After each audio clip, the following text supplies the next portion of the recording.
Welcome back to this special programme. ये खास कार्यक्रम IBN 7 और CNN IBN पर ahead of the Delhi elections we are raising the big question with Arvind Kejriwal, leader of the Aam Aadmi Party, and taking your questions. Just tweet us at IBN Live, #Ask Arvind Kejriwal, or log on to IBNLive.com with your question. But we are also getting some video questions, Arvind, and this question is on a critical issue for Delhi, which is women's safety. Listen in. Eve teasing और women's के against बहुत ही criminal activity रहती है, तो आपके पास क्या ऐसा साधन है जो आप एक रातों रात जिस तरह के आप वादे कर रहे हैं इसको सॉर्ट आउट करेंगे? Arvind, you want to answer that कि women safety, because Delhi police भी आपके हाथ में नहीं है, इसके बावजूद आप कह रहे हैं कि जब आपकी सरकार आएगी तो महिलाओं को आप सुरक्षा देंगे। जब आपके हाथ में साधन नहीं है तो किस तरह से आप सुरक्षा देंगे?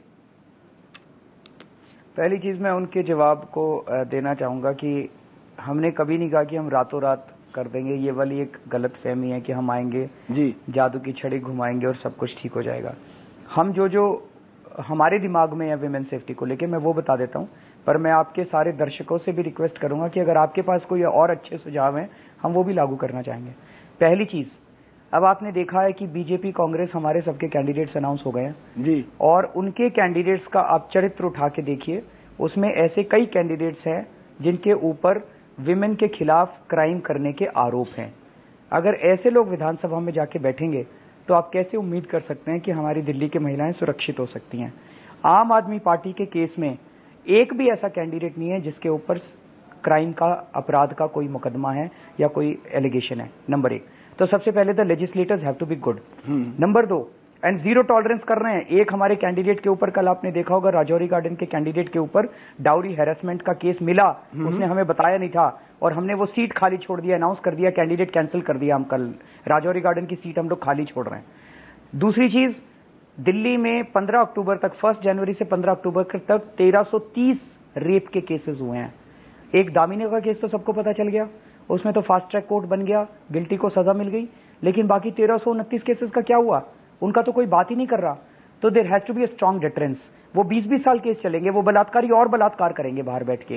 तो हम जितने भी कोर्ट्स बनाने की जरूरत होगी, फास्ट ट्रैक कोर्ट्स बनाने की जरूरत होगी, स्पेशल कोर्ट्स बनाने की जरूरत होगी, जितने नए जजेस अपॉइंट करने की जरूरत होगी, हम करेंगे, ताकि किसी भी विमेन वाले मुद्दे पे 3 से 6 महीने के अंदर सजा मिल सके और उनको सख्त से सख्त सजा मिल सके।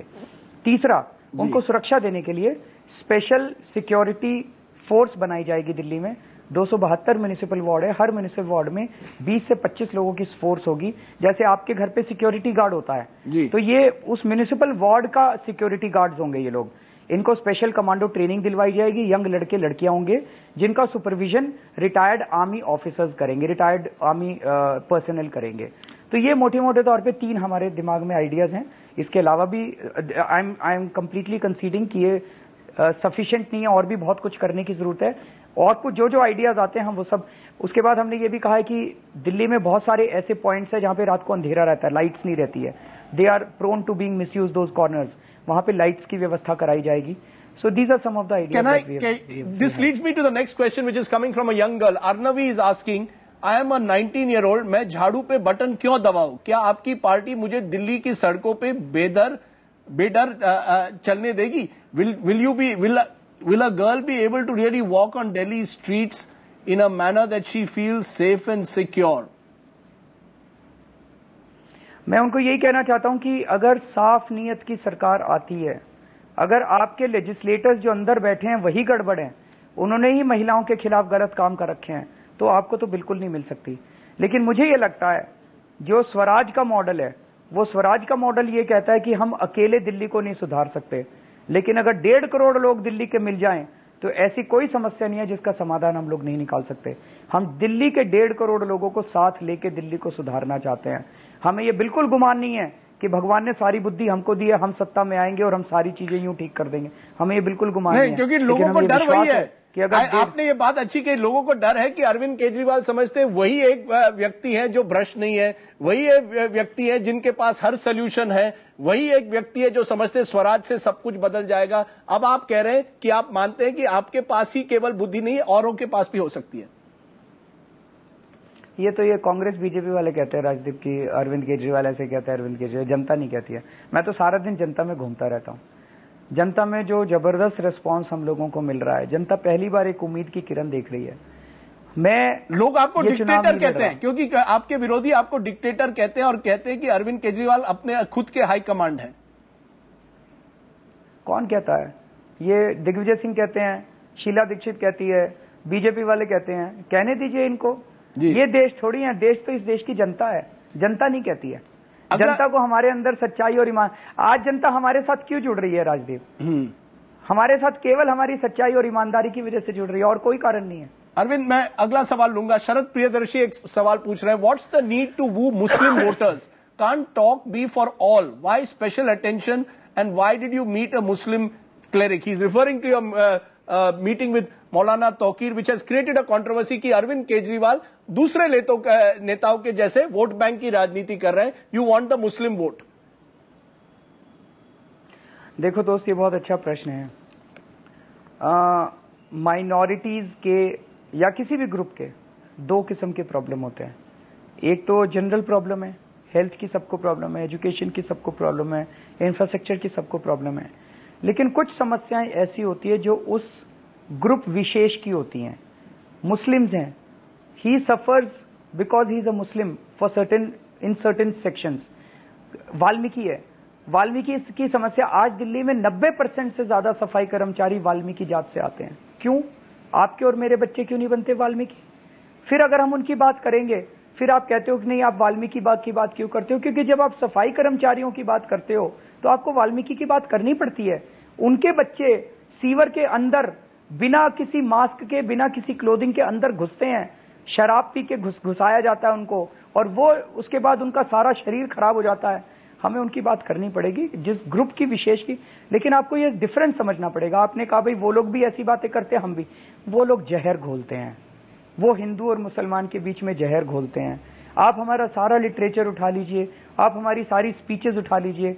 हम जब इनके बीच में जाते हैं तो हम कहते हैं कि भैया प्यार और मोहब्बत से सबको एक साथ आना पड़ेगा। क्या आप मानते हैं कि मौलाना को मिलना, एक ऐसे मौलाना को मिलना जिनके खिलाफ फतवा देने के तस्लीमा नसरीन जैसे ऑथर के खिलाफ फतवा देने के इल्जाम है, क्या आप मानते हैं कि ये आपने गलती की या नहीं? उन्होंने तो फतवा नहीं दिया। आप कहते हैं कोई फतवा नहीं दिया? आपके पास एविडेंस है? तस्लीमा नसरीन कहती है दिया था। तस्लीमा नसरीन ने, जब हमने उस दिन कहा, तस्लीमा नसरीन ने तुरंत एक दिन एकदम रिएक्शन कर दिया बांग्लादेश से जी। और अगले दिन जब दिग्विजय सिंह मिलने गए तब तस्लीमा नसरीन ने रिएक्शन नहीं किया। तस्लीमा नसरीन से मैं जानना चाहूंगा, मैंने मौलाना से बात की। मैं थोड़ा सा ये पूरा इंसिडेंट बता देता हूं ताकि सब लोगों की जानकारी के लिए। जी। मैं बरेली गया था जी। बरेली में चादर चढ़ाने गया था। बहुत सारे वॉलंटियर्स की इच्छा थी कि मैं वहां पे जाऊं, मैं गया। मैं मौलाना तौकीर रजा से भी मिला। मुझे बैकग्राउंड कुछ पता नहीं था। जब मैं वापस लौट के आया तो हंगामा मच गया, मैं उनसे क्यों मिला। तब मैंने उनसे पूछा, उन्होंने कहा मैं बिल्कुल भी मैंने उनके खिलाफ फतवा नहीं किया। बोले अगर मैं फतवा करता तो मैं प्रेस कॉन्फ्रेंस करके करता ना सारे दुनिया को। कहते हैं आप मुझे वीडियो दिखा दीजिए, आप मेरा कोई स्टेटमेंट दिखा दीजिए। कभी नहीं किया मैंने फतवा, मैं इस तरह की राजनीति करता ही नहीं हूं। फिर मैंने सारे मीडिया वालों से पूछा, किसी के पास एविडेंस नहीं था। फिर इन्होंने कहा इन्होंने बरेली में दंगे कराए, उसके वो कह रहे हैं मेरे को एविडेंस दिखा दीजिए। फिर मेरे को नेट के ऊपर इनकी स्पीचेस मैंने देखी राजदीप जी। वो स्पीचेस आप सुनिए, हिंदू और मुस्लिम एकता के ऊपर इतनी बेहतरीन स्पीच मैंने आज तक नहीं सुनी। So no regrets? Maulana Tauqeer Raza कह रहे हैं, हैं जी, no regrets in meet, no regrets. I didn't do. नहीं, अगर मैं बाद में अगर मुझे पता चलता कि मौलाना तौकीर रजा उस किस्म के आदमी हैं तो मैं खड़ा होकर माफी मांग लेता देश से। लेकिन जब मैंने अपनी जांच, जब मैं गया तब मुझे नहीं पता था, लेकिन जब मैंने जांच कराई तो पता चला वो तो बहुत ही बेहतरीन इंसान है। उनकी स्पीच आप सुनिए, उन्होंने जनता से अपील की हुई है कि मैं मुसलमानों से अपील करता हूं कि ये पार्टियां और नेता आपके मन में हिंदुओं के प्रति जहर भरते हैं। मैं हिंदुओं से अपील करता हूं कि ये पार्टी और नेता मुसलमानों के खिलाफ जहर भरते हैं, ये जहर निकालिए और इस देश के सारे हिंदू मुसलमान एक हो जाइए। वो शंकराचार्य उनके बगल में स्टेज पे बैठे हुए हैं, दोनों ने हाथ एक साथ, मुट्ठी एक साथ की और कहा कि हम हिंदू और मुसलमानों को इस देश के एक साथ इकट्ठा करेंगे। इतने बेहतरीन इंसान है वो। आदित्य परवाल का आपको सवाल है, व्हाई डिड आप term Batla House encounter as fake just for Muslim votes? क्या आपने बाटला हाउस एनकाउंटर को फेक एनकाउंटर बताया था क्योंकि आप मुस्लिम वोट चाहते हैं इस चुनाव में? नहीं, ऐसा नहीं है। आपको पता होगा कि जब वो एनकाउंटर हुआ था, एक इंडिपेंडेंट सिटीजन्स का ग्रुप बना था जी, वो ग्रुप वहां पे गया था। उन्होंने जब वहां पे सर्कमस्टेंशियल एविडेंसेस देखे तो उनको ऐसा लगा कि इस एनकाउंटर के ऊपर एक प्रश्न चिन्ह खड़ा होता है। उसके दोनों कारण हो सकते हैं। एक कारण ये कि मान लीजिए वो लोग टेररिस्ट थे जी, अगर वो लोग टेररिस्ट थे तो उनको जिंदा पकड़ना और भी ज्यादा जरूरी था जी, ताकि उनके मास्टरमाइंड तक पहुंचा जा सके जी, नंबर 1। नंबर 2, अगर वो नहीं थे तो उनको क्यों मारा गया? In either case the circumstantial evidences showed कि उस एनकाउंटर को उस एनकाउंटर को अवॉइड किया जा सकता था जी।